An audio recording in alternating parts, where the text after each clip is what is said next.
I'm a fool for your love.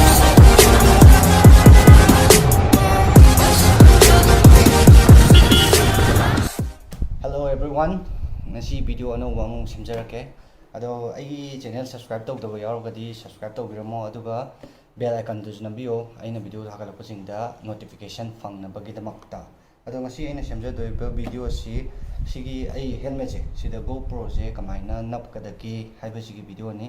Ado si napase habit ulake tawbne ado ai hana sigi je sida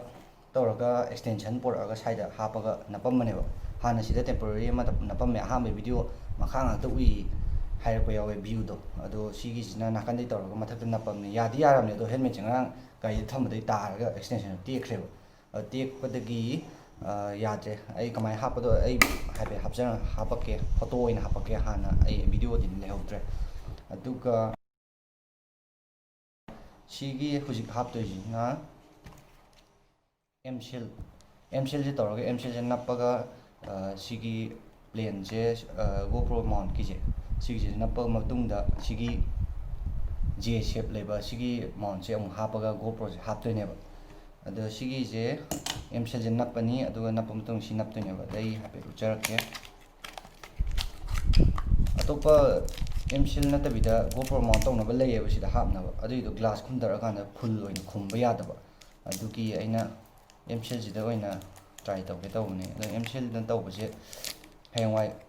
admai gisu advantage lay disadvantage su lay advantage abubu si amtangna phatlawn hapjala sasat taw yare aduga disadvantage hargati sigi je hengwai lokthokum tamda thugai di yaroiba thugai ba di mcl ji kalakani adu sigi je thugai ba natragana sigi je keno tawta rang chatkiba yai thugai matamda adugi nungai disadvantage lay sambadi sina samdeba aduga mcl jida sigi white machu mo white mak tin natem se si machu chimga black angale si machu ni si mix tawraga mix tawra matungda naptoine da si khar lawre taki black khar jang lawre si sine kona dawde male kona drawng hapake ahamba si ni si mix tawrage haina angai ngai gi lekom sanabda malda lekom amuga am leida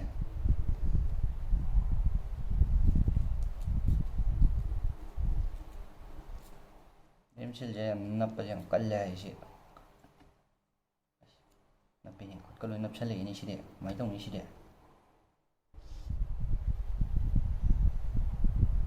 kona dong mande kona ro side tang hak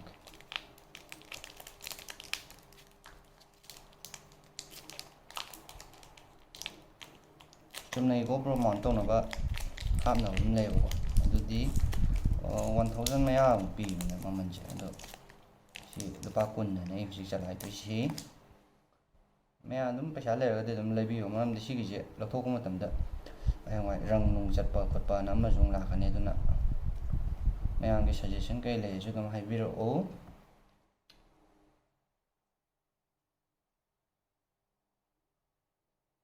khot ko ina pe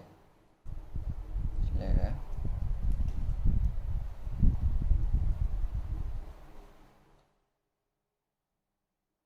ado sigi je makharom da kitang angle je sain leibne ado sain tongkhalan do ne saijina adi aigi bike se chumna gi classic kumbo ide pha da cafe re sain na kitang pakthar da hobuni na pakthar ba je nondar pada keno to ho bai da gai je yamandoro ba keno ai to thabak si ana dum khana pangada china han kona break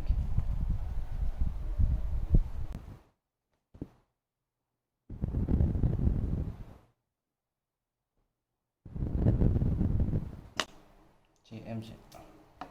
si jam hapa gas da phải lùa cái nụ lơ kìa lùa cái bông bình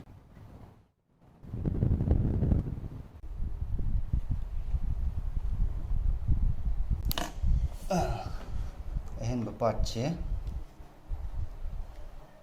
lần là cỡ được thuộc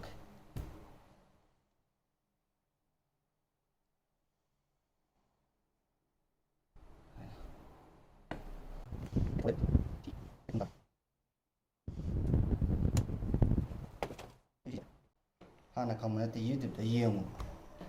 ꯀꯃꯥꯏꯅ ꯅꯞꯄꯤꯅꯣ ꯃꯤ ꯁꯨꯃꯥꯏꯅ ꯅꯞꯄꯁꯦ ꯑꯩ ꯊꯦꯡꯅꯔꯦꯕ ꯍꯥꯟꯅ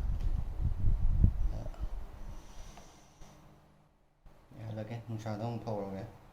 ꯅꯨꯡꯁꯥꯗ ꯐꯧꯔꯒ ꯁꯤ ꯅꯨꯡꯁꯥꯗ ꯁꯤ ꯁꯨꯃꯥꯏꯅ ꯍꯥꯞꯄꯦ ꯑꯗꯣ ꯁꯤ ꯅꯨꯡꯁꯥꯗ ꯑꯃꯨꯛ ꯐꯧꯔꯒꯦ ꯅꯨꯡꯁꯥꯗ ꯄꯨꯡꯒꯥꯏꯃꯨꯛꯇꯤ ꯐꯧꯕ ꯌꯥꯗꯧ ꯃꯥꯟꯗꯦ ꯑꯗꯨꯒ ꯑꯃꯨꯛ ꯍꯣꯔꯦꯟ GoPro ꯃꯥꯎꯟ ꯇꯧꯔꯒ ꯑꯃꯨꯛ ꯌꯦꯡꯉꯛꯀꯦ ꯑꯗꯨꯒ ꯁꯤꯒꯤꯁꯦ ꯁꯤꯗ ꯖꯦ ꯍꯥꯞꯄꯒꯤ ꯍꯣꯔꯦꯟ ꯀꯪꯉꯀꯥꯟꯗ ꯑꯣꯏꯅ ꯍꯥꯞꯄꯒꯦ ꯁꯤꯒꯤ ꯖꯦ ꯃꯥꯎꯟꯁꯦ ꯐꯔꯦ ꯍꯧꯗꯣꯛꯑꯒꯦ ꯑꯗꯨꯗꯤ ꯅꯥꯀꯟ ꯅꯥꯀꯟ ꯃꯣꯠꯄꯁꯤꯡꯁꯦ ꯑꯩ ꯈꯨꯠꯅ ꯄꯥꯏꯔꯀꯥꯟꯗ ꯃꯣꯠꯈ꯭ꯔꯦꯕ ꯑꯗꯨ ꯁꯤꯁꯤꯡꯁꯤꯁꯨ ꯀꯪꯗ꯭ꯔꯤꯉꯩꯁꯤꯗ ꯇꯩꯊꯣꯛꯑꯒꯦ ꯑꯗꯨꯒ ꯍꯧꯗꯣꯛꯑꯒꯦ GoPro ꯃꯥꯎꯟꯁꯦ ꯁꯤꯗ ꯅꯞꯄ ꯃꯇꯨꯡꯗ ꯁꯨꯃꯥꯏꯅ ꯍꯥꯞꯄꯦ ꯑꯦꯛꯁꯇꯦꯟꯁꯟ ꯃꯆꯥ ꯑꯃ ꯍꯥꯞꯄꯦ ꯈꯤꯇꯪ ꯋꯥꯡꯈꯠꯅꯕꯅ ꯑꯗ ꯁꯤ ꯋꯥꯡꯈꯠꯄꯗ ꯁꯤꯗ ꯁꯦꯝꯃꯦ ꯁꯨꯃꯥꯏꯅ ꯍꯥꯞꯄꯦ ꯍꯦꯜꯃꯦꯠꯁꯦ ꯍꯌꯦꯡ ꯒꯥꯔꯤꯗꯣ ꯁꯨꯃꯥꯏꯅ ꯎꯞꯊꯔ ꯂꯩꯕ ꯃꯇꯝꯗꯁꯨ ꯈꯤꯇꯪ ꯋꯥꯡꯈꯠ ꯌꯥꯅꯕ ꯁꯨꯃꯥꯏꯅ ꯇꯧꯔꯒ ꯎꯅꯕꯅ ꯑꯦꯡꯒꯜꯗꯣ ꯑꯗꯨꯒꯤ ꯑꯦꯛꯁꯇꯦꯟꯁꯟ ꯃꯆꯥ ꯑꯃꯗꯤ ꯍꯥꯞꯄꯦ ꯑꯗꯨꯒ ꯁꯤꯒꯤ M-Sealꯒꯤꯁꯦ ꯀꯥꯛ ꯂꯥꯎꯔ ꯀꯜꯂꯦ ꯁꯤꯁꯦ